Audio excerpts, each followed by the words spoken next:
the Smart Vision Light booth. I'm joined by Steve, Director of Training. Steve, thanks for having us.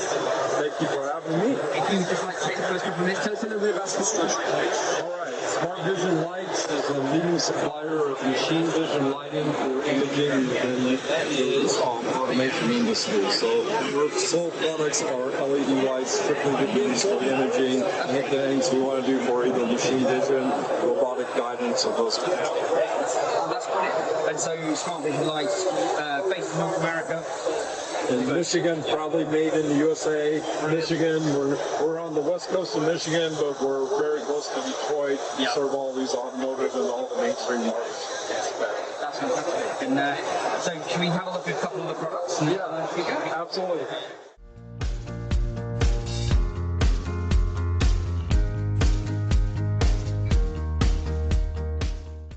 Three of what, as a label, I'm going to say, are the same light. Yes, but they're not. They are not by any means. So I'm going to start on the right-hand side. This is our LSR 300 linear bar light. Yep. This is industry leading. These are the brightest kind of standard LEDs available right now. They use a 1mm die. We can set it up for different fields of view, choose the lenses, whether I want a 10 degree, 30 degree, whatever angle to get the right field of view with the working height.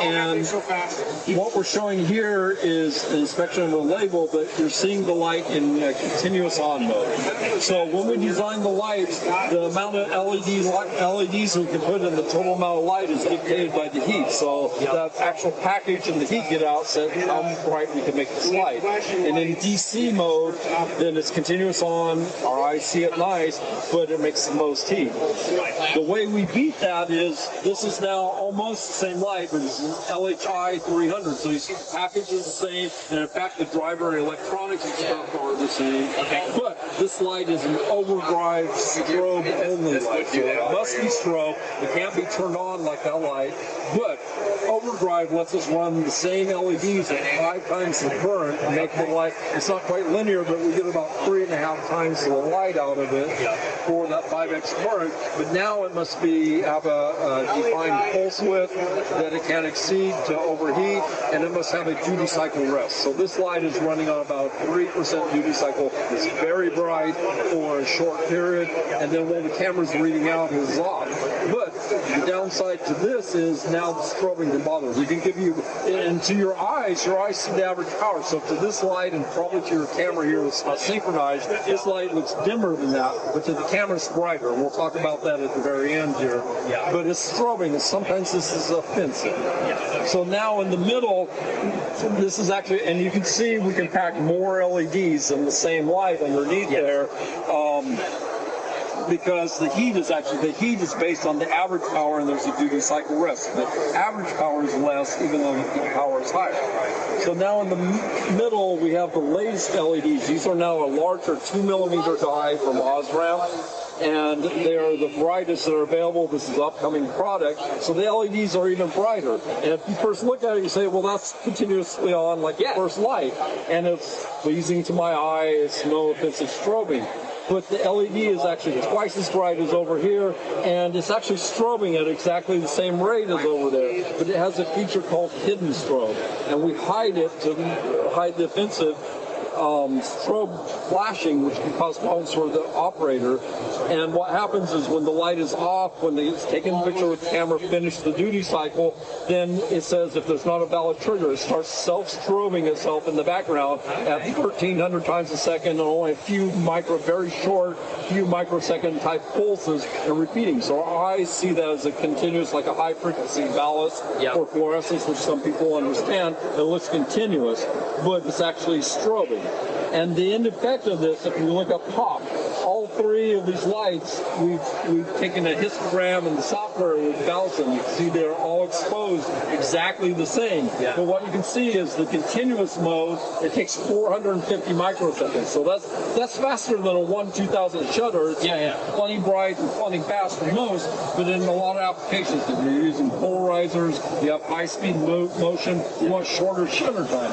So what you can see quickly is when we go to the dual overdrive light, that this light is able with overdrive to reduce that 450 microseconds down to 40. But now we're dealing with the strobing. So now we take the bigger LEDs and we add hidden strobe. It looks like it's switching to the eye again, and there's more light, and in fact the exposure is reduced to 20 microseconds. So this light does not bother my eyes or the operators, yet it reduces what would be industry standard 450 microseconds down to 20. So if you've got a fast throughput, all that sort of thing, this is what we want. So if you have a lot of motion, high-speed imaging, logistics, you know, the smart warehouses where we're starting to see packages processed multiple times a second, and they have to absolutely, you can't have to lure on those labels while they're doing track and trace. That is the light.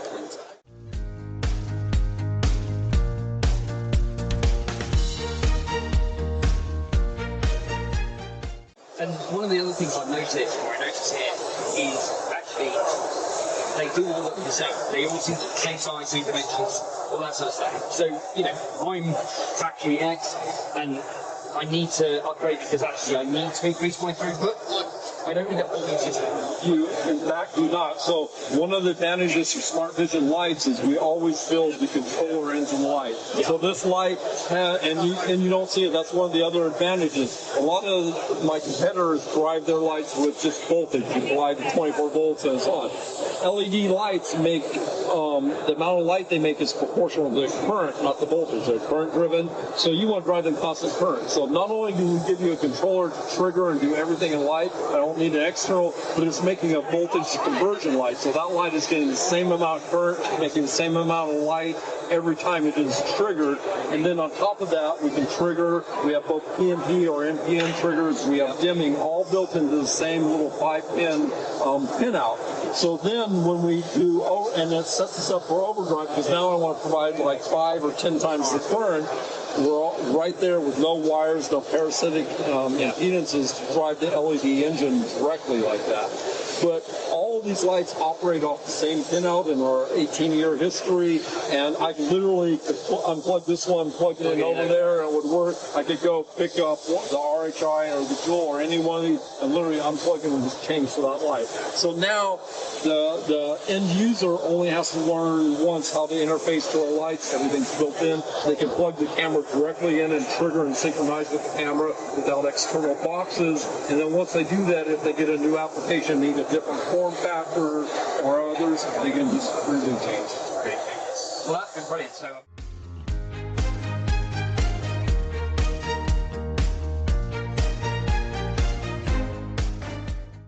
What you're looking here, you asked about what is next, and what you're looking at is kind of the future. So this is a pure technology demonstration. Unlike the other lights, we are showing you the next product that's coming out.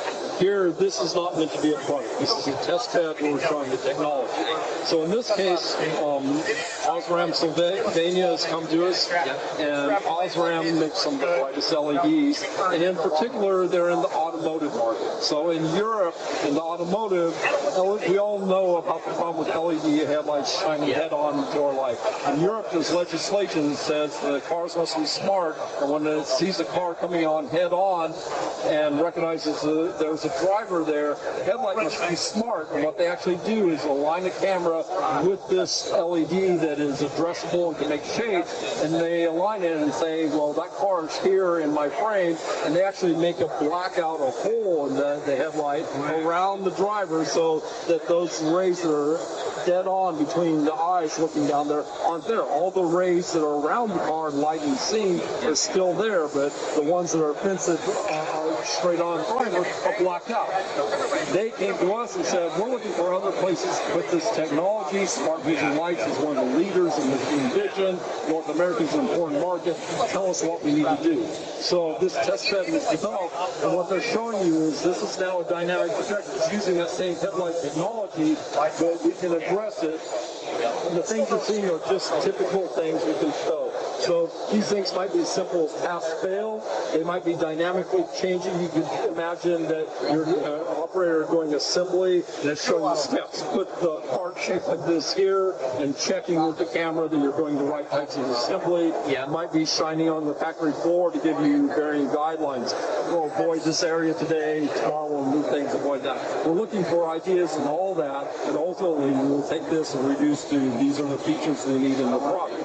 But it's really exciting technology because now we're not talking about fixed LED lights. This is 320 by 80 LEDs that we can address like a video screen, except they're the brightest in the industry type LEDs, making a lot of light and patterns, and we can project them at short distance, long distance, and lighting not only fixed lighting like we're seeing over there, it's now dynamic. I mean, that's brilliant. So.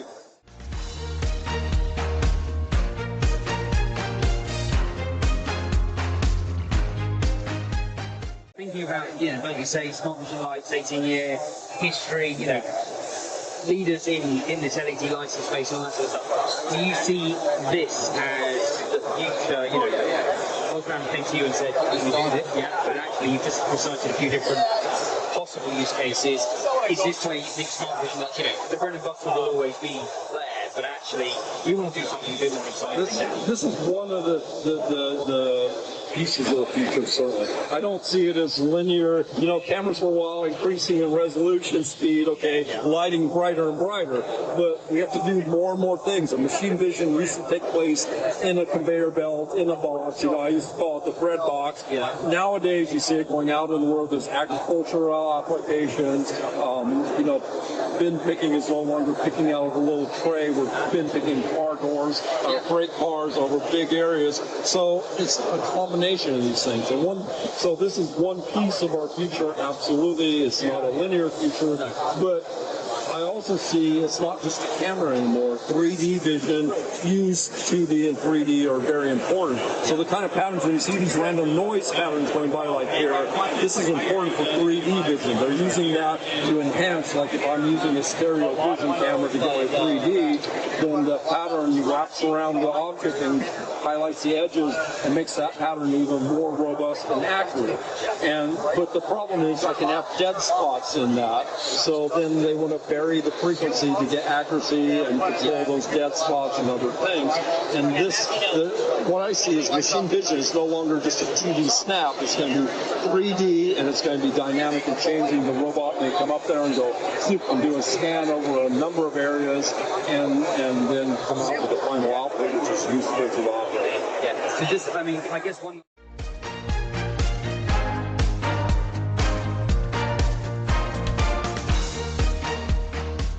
Last question in that space there, thinking about the machine vision world.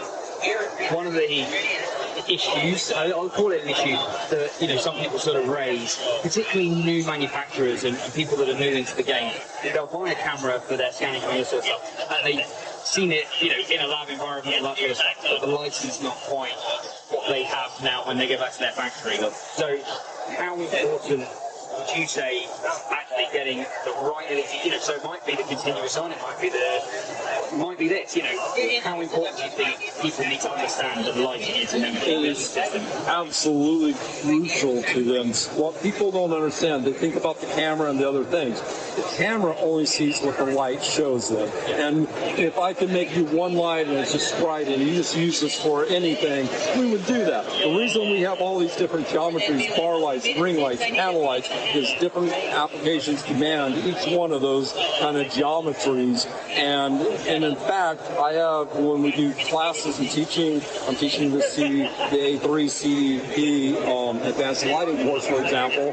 We talk about the structures and what's useful for what. And as part of that, we have examples where I show you, say, a 1 pound coin, but I light it with 6 different types: bright field, dark field, backlighting, and each one of those have an application and they highlight different things. Like dark field highlights all the edges, bright fields what I need, like if I were a coin collector and trying to judge, is that coin dirty, is it got surface scratches, and they each serve a different purpose. And in fact, the light determines what, same camera, same object, everything is the light that determines what was highlighted for the camera to see.